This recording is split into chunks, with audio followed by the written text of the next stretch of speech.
Aujourd'hui, nous sommes le 6 août et nous fêtons la transfiguration du Seigneur et l'anniversaire de Théo, enfin l'anniversaire de son baptême. Hein, Théo? La première lecture, les deux premières lectures dans le livre de Daniel au chapitre 7. La nuit, au cours d'une vision, moi, Daniel, je regardais. Des trônes furent disposés et un vieillard prit place. Son habit était blanc comme la neige, et les cheveux de sa tête comme de la laine immaculée.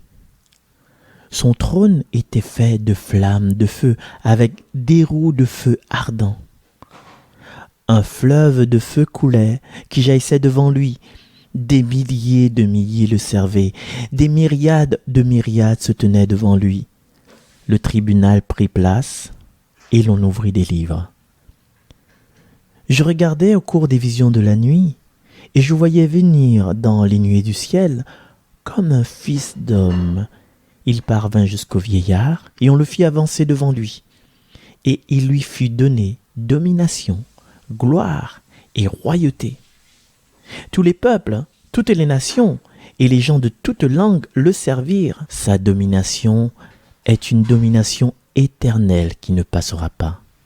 Et sa royauté, une royauté qui ne sera pas détruite. Parole du Seigneur. Nous enchaînons tout de suite avec la deuxième lettre de Saint Pierre apôtre. Bien-aimés, ce n'est pas en ayant recours à des récits imaginaires sophistiqués que nous vous avons fait connaître la puissance et la venue de notre Seigneur Jésus-Christ, mais c'est pour avoir été les témoins oculaires de sa grandeur.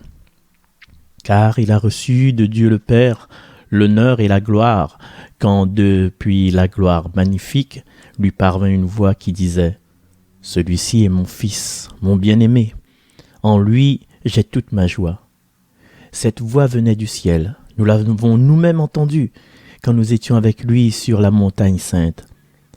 Et ainsi se confirme pour nous la parole prophétique. Vous faites bien de fixer votre attention sur elle. Comme sur une lampe brillant dans un lieu obscur, jusqu'à ce que paraisse le jour et que l'étoile du matin se lève dans vos cœurs. Parole du Seigneur.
Choisis son allégresse. Dieu sera ta joie. De nos fêtes, de nos danses, des musiques et du chant, de la ronde des enfants, dans l'espace et le temps. Dieu est le vivant.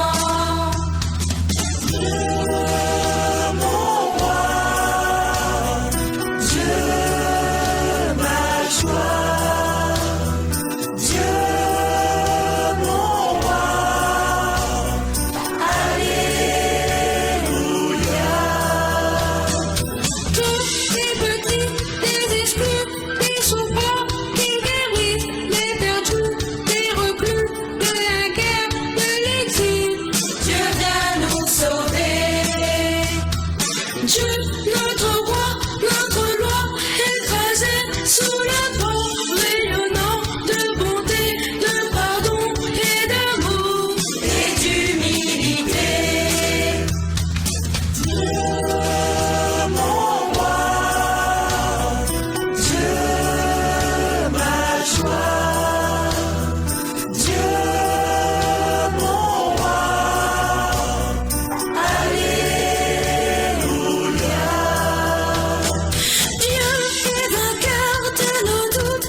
Après ce chant, la liturgie nous propose le psaume 96.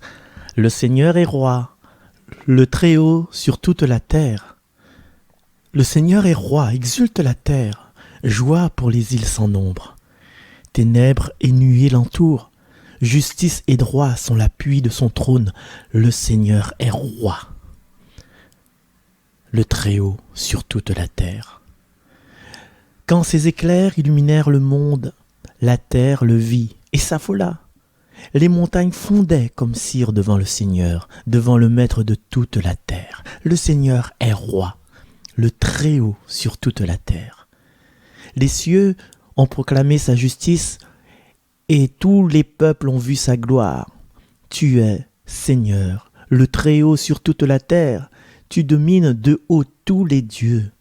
Le Seigneur est roi, le Très-Haut sur toute la terre. Merci de votre attention, chers amis, auditrices et auditeurs de Radio Arc-en-Ciel. Nous allons nous retrouver demain et je vous quitte sur cette prière écrite par Luce Rose.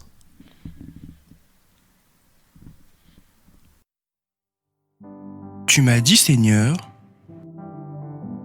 je n'étais que poussière, vanité. Tu m'as dit, Seigneur, lève-toi, et je suis né. Dès mon premier cri, mon premier pleur, comme le fait une mère, tu m'as serré contre ton cœur. Tu m'as dit, Seigneur, deviens mon enfant bien-aimé, m'appelant par mon prénom, ma propre identité. Tu m'as rassuré. N'aie pas peur, aie confiance. Pour marcher avec moi et m'inspirer de toi, tu m'as dit, Seigneur, j'ai insufflé dans tes narines mon souffle de vie. Merci pour ton esprit de force, de lumière, de paix. Ma foi qui me guide jour après jour et me garde jusque dans la nuit. Tu m'as dit, Seigneur, je t'ai tout donné. La terre, les océans, l'univers que j'ai créé. J'ai élevé des montagnes, façonné les collines. Je fais pousser les arbres et j'habille les fleurs. Comment ne pourrais-je te combler de bonheur? Toi qui as tant de prix à mes yeux et que j'ai façonné pour aimer et être aimé. Tu m'as dit, Seigneur, écoutez-le, par mon Fils Jésus, ma vie, je te l'ai donnée. S'abaissant jusqu'à toi pour mieux te relever. Il s'est livré lui-même en victime offerte, malgré les souffrances et pour éviter ta perte. Qu'en est-il aujourd'hui de ton amour pour lui?